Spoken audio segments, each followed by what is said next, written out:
It is going to be Indonesia to kick us off, playing in all white tonight with the red trim. Kicking from left to right on your screens. A steamy night in Southeast Asia. And as we say, the heat very much on the Socceroos. Do they have the character and the quality to pass? Media Malaysia soroti kemenangan telak timnas Indonesia U20 atas Maladewa, katanya Jens Raven. Which Matt Ryan has to parry away, and Struijk forces Ryan into a double save at his near post. Great start for Team Garuda. Australia under pressure. Malaysia meradang dicap ikut-ikutan strategi timnas Indonesia. Sekjen FAM tegaskan cuma ambil pemain naturalisasi grade A Eropa, terucap nama. Bit more elevation this time from Goodwin, better delivery. Indonesia deal with that clever back header by Iran Kunda. Recycle through backers, still not away. Berniat licik pada timnas Indonesia, Steven Zhang ingatkan Cina, jangan main-main dengan Indonesia. Indonesia got bodies in the way. Clever back heel for Irvine across the face. Can Australia score here? Good save by Pats to deny Harry Sutar. Australia's first real big chance, and it went the way of their big central defender. Jackson Irvine for Australia. Iran Kunda.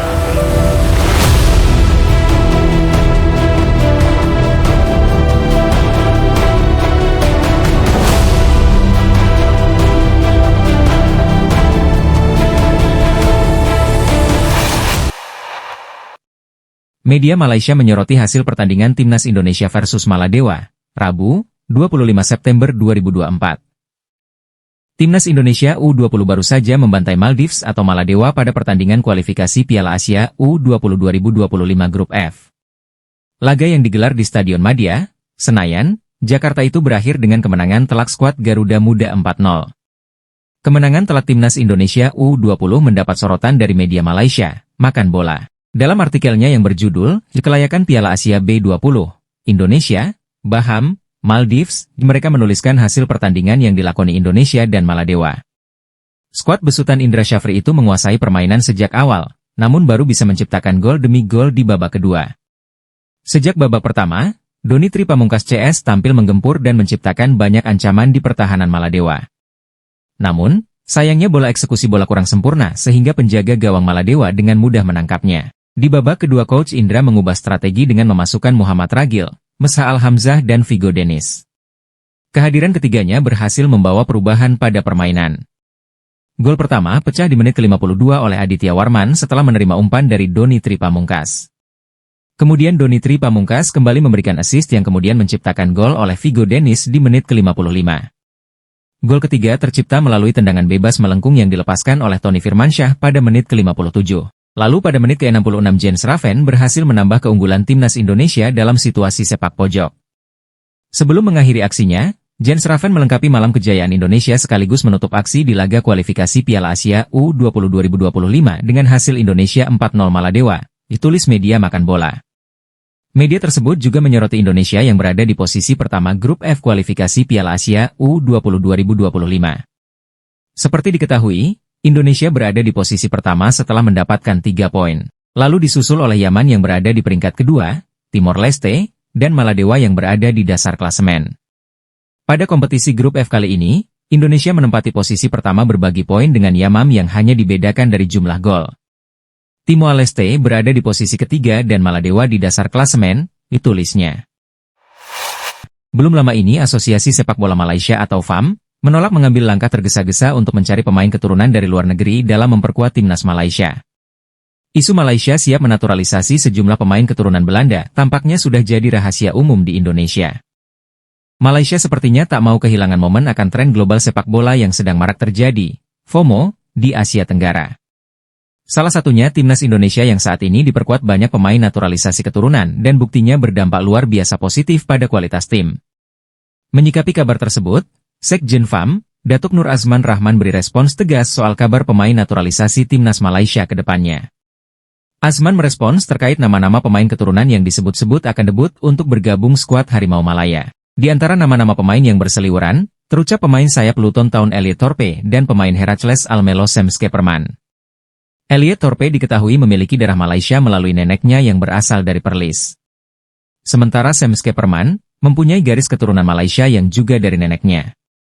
Selain itu, Kapten Go Ahead Eagles, Mattsdale, dikabarkan telah dihubungi oleh FAM. Mattsdale juga telah menyatakan ketertarikannya untuk membela timnas Malaysia. Sekretaris Jenderal FAM, Datuk Nur Azman Rahman, mengakui bahwa ia mengetahui tentang beberapa pemain yang diduga memiliki keturunan Malaysia. Ia menyatakan bahwa pihaknya sedang menjajaki kemungkinan untuk menghubungi pemain-pemain tersebut guna memperkuat timnas Malaysia di masa depan. Setidaknya ada 5 pemain keturunan yang disebut-sebut akan diperhitungkan oleh FAM untuk memperkuat timnas Malaysia. Mungkin kedepannya akan ada penambahan pemain keturunan dari luar negeri. Ungkap Nur Azman Rahman dikutip tim tvonnews.com pada Rabu, 25 September 2024. Meski demikian, Azman menegaskan bahwa FAM tidak ingin terburu-buru dalam mendatangkan para pemain tersebut. Namun semua tergantung keputusan staf pelatih dan pimpinan FAM, ditambahnya. Menurutnya, FAM sejauh ini sudah mengambil sikap untuk memantau perkembangan pemain yang bersangkutan. Di samping itu, FAM akan melakukan diskusi dengan jajaran pelatih dan pimpinan organisasi. Jika sudah menghasilkan pertimbangan, FAM akan mengambil langkah lanjutan dengan mengundang pemain tersebut untuk membela Malaysia. Lebih lanjut, Azman menegaskan bahwa FAM tidak akan sembarangan dalam mendatangkan pemain keturunan. Ia menegaskan bahwa FAM hanya akan mengambil pemain-pemain grade A yang sudah teruji secara kualitas. Jika pemain yang terlibat adalah pemain grade A dan mampu membantu skuad Harimau Malaya, mereka pasti akan kami ambil demi semakin meningkatkan performa timnas, ujar Azman tegas. Pernyataan Azman tersebut membuktikan bahwa FAM tidak main-main dalam membangun skuad Harimau Malaya. Seperti kita tahu, pada bulan Oktober nanti, timnas Indonesia akan melakoni laga yang bisa dibilang cukup berat yaitu Bahrain dan Cina. Memang jika dilihat dari sisi kekuatan, tim Bahrain maupun Cina bisa dibilang masih setara dengan Indonesia. Akan tetapi yang menjadi tantang justru dalam non-teknisnya. Cina dikenal sebagai salah satu tim paling rese di grup C round ketiga kualifikasi Piala Dunia 2026. Bahkan mereka ingin mengerjai Indonesia dengan memainkan laga di Qingdao Stadium, yang jaraknya cukup jauh dari kota Beijing. Dan stadion itu juga dikenal sebagai tempat dengan suhu ekstrim yang begitu dingin. Melihat siasat buruk dari timnas Cina membuat Presiden Inter Milan, Steven Zhang angkat bicara. Yang mana Zhang cukup kenal baik dengan Erick Thohir memperingatkan timnas Cina untuk tak main-main dengan Indonesia. Alasannya jelas, karena timnas Indonesia punya ketua PSSI yang cerdas dan killer. Timnas Cina memang seharusnya memperbaiki niat mereka untuk mengerjai Indonesia. Ini bukan karena urusan Erick Thohir dekat dengan FIFA atau apapun, melainkan masalah ini bisa lebih runyam bagi Cina. Karena seperti kita tahu bahwa Cina akan menaruh laga melawan Indonesia ini di Stadion Qingdao, kota Qingdao. Di mana jika Indonesia melakukan perjalanan dengan pesawat komersil akan memakan waktu yang sangat lama, yakni bisa sampai 30 jam. Dan perkara dari bandara ke stadion inilah yang bisa menjadi senjata Indonesia memukul balik Cina. PSSI bisa saja melaporkan ini ke AFC hingga Cina mendapat hukuman. Sebab berdasarkan regulasi AFC, jarak stadion tidak boleh jauh dari bandara internasional yang maksimalnya 200 km. Sedangkan jarak dari Beijing ke bandara Qingdao adalah 623 km. Melihat sikap Cina yang semacam ini pada akhirnya membuat media Jepang menyebut Cina sebagai tim yang menyedihkan. Karena untuk melawan Indonesia saja, mereka sampai melakukan apapun untuk menang. Padahal jika dilihat dari head-to-head, Cina ini seharusnya bisa lebih percaya diri bertemu Indonesia apalagi laga kandang. Dan dalam 5x pertemuan terakhir, Indonesia belum pernah menang. Harusnya dari sisi mental, mereka sudah punya modal bagus. Jika dilihat dari skuad Garuda yang sekarang, wajar saja kalau Cina cukup panik. Apalagi mereka belum mendapatkan 1 poin pun di round ketiga setelah dihancurkan Jepang 7-0 dan Arab Saudi 2-1 di laga pembuka. Steven Zhang, Presiden Inter Milan yang juga warga negara Cina yang akrab dengan Pak Erick Thohir memperingatkan untuk tak main-main dengan Indonesia. Dan takutnya Indonesia akan membalasnya lebih kejam saat Beyan di kandang. Di sisi lain, timnas Indonesia tidak gentar dengan Cina. Seperti yang dikatakan Bek Timnas Indonesia, Jai Idzes menegaskan kalau semua tim di round 3 ini berhak melakukan apapun untuk hasil yang maksimal. Jika memang cara dari timnas Cina seperti itu, tidak masalah. Yang terpenting adalah kesiapan dari timnas Indonesia itu sendiri. Terlepas dari apapun, di pertandingan round ketiga melawan Bahrain dan Cina, Indonesia masih punya peluang besar meraih kemenangan. Apalagi dengan tambahan amunisi pemain Eropa, seperti Maes Hilgers dan Eliano, timnas tidak gentar sama sekali. Walau ada Maes Hilgers dan Eliano Reijer, media Vietnam sebut mustahil timnas Indonesia menang lawan Bahrain jika media Vietnam menyoroti peluang menang timnas Indonesia lawan Bahrain. Pada 10 Oktober 2024, timnas Indonesia akan menjalani lanjutan babak ketiga kualifikasi Piala Dunia 2026 zona Asia menghadapi Bahrain. Kemudian dilanjutkan dengan pertandingan tandang melawan Cina pada 15 Oktober. Timnas Indonesia sendiri memiliki memori yang kurang enak dengan Bahrain. Pasalnya, Timnas Indonesia pernah dibantai 10-0 oleh Bahrain dan itu menjadi kekalahan terburuk dalam sejarah skuad Garuda. Namun, kini Timnas Indonesia tampil sangat berbeda di bawah asuhan Shin Tae-yong. Banyak pihak yang optimis bahwa Timnas Indonesia mampu balas dendam ke Bahrain karena saat ini skuad Garuda diperkuat banyak pemain naturalisasi dengan pengalaman bermain di Eropa. Apalagi nanti ketika menghadapi Bahrain, Timnas Indonesia diperkirakan sudah diperkuat oleh Maes Hilgers dan Eliano Reijder. Walau begitu, rupanya media Vietnam masih saja pesimis dengan peluang kemenangan Timnas Indonesia. Ada satu faktor yang menurut media Vietnam membuat Timnas Indonesia disebut mustahil menang lawan Bahrain. Faktor apakah itu? Secara terang-terangan, media Vietnam Soha menyebutkan bahwa kehadiran pemain naturalisasi tak menjamin Timnas Indonesia untuk bisa menang menghadapi Bahrain. Meski demikian, hal itu tak bisa menjamin Timnas Indonesia bisa bernapas lega saat bertemu kembali dengan Bahrain pada 2 laga kualifikasi Piala Dunia 2026 mendatang. Tulis media Vietnam Soha. Media Vietnam tersebut mengulas bagaimana Bahrain tampil begitu baik selama babak kedua kualifikasi Piala Dunia 2026 serta kompetisi internasional lainnya.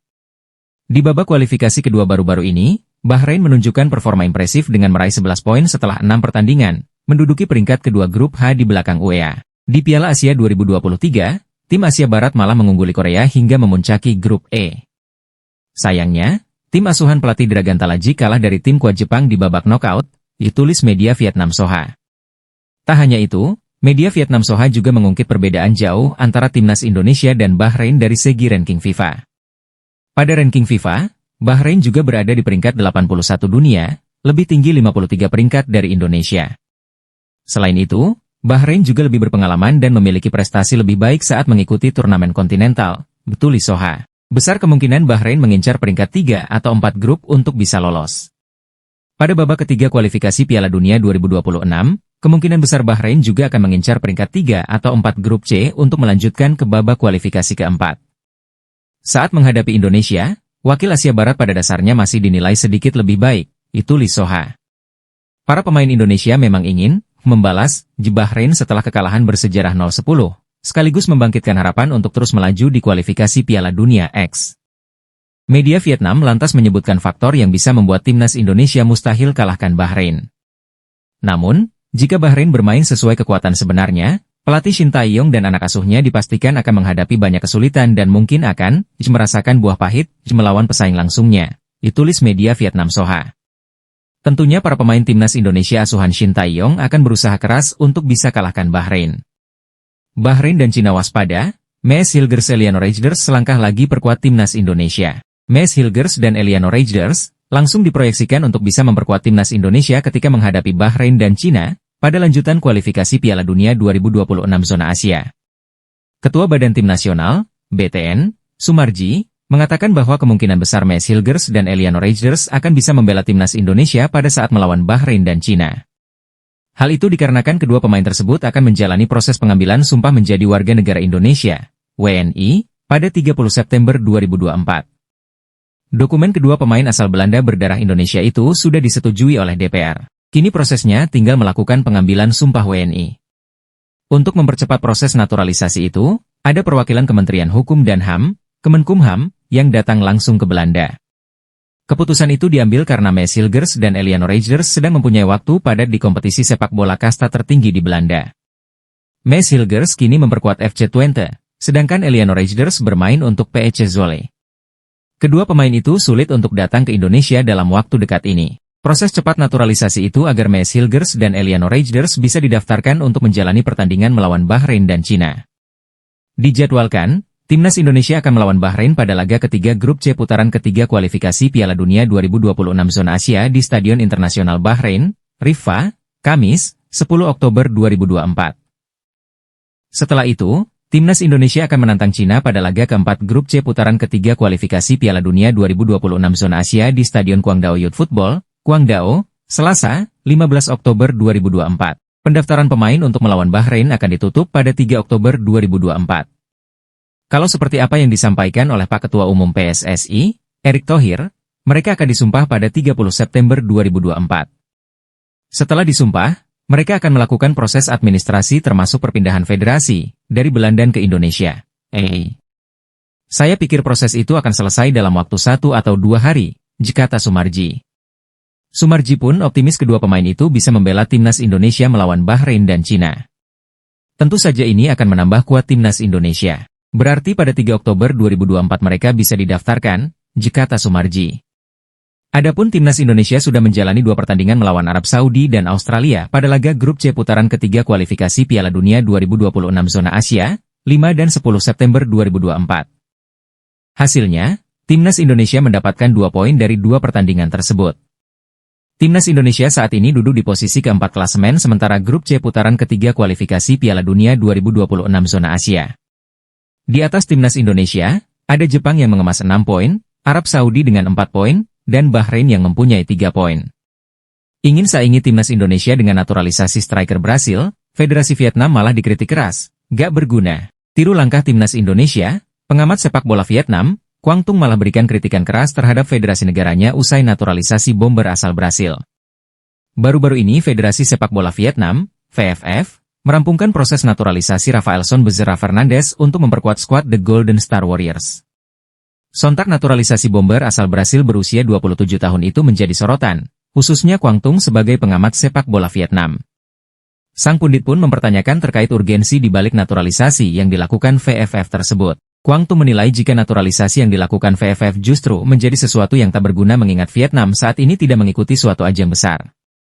Hal itu mengacu pada kegagalan dari The Golden Star Warriors yang tak berhasil melaju ke putaran ketiga kualifikasi Piala Dunia 2026 zona Asia. Apalagi, skuad besutan Kim Sang-sik hanya akan berlaga di ajang Piala AFF 2024 dalam waktu dekat. Saat ini kalau kita naturalisasi dan pakai Rafaelson, persoalan lainnya adalah tujuan apa yang kita mau, kata Quang Tung dikutip dari Soha, Selasa, 24 September 2024. Kalaupun ada beberapa pemain seusianya, dinaturalisasi, tujuannya apa? Kita tidak bisa melakukan itu hanya untuk Piala AFF, tambahnya. Quang Tung menilai jika VFF seharusnya melakukan proses naturalisasi jika Vietnam berkompetisi pada ajang sekelas kualifikasi Piala Dunia. Apalagi ajang itu baru akan diikuti Vietnam pada beberapa tahun mendatang, tepatnya sekitar tahun 2027 atau 2028.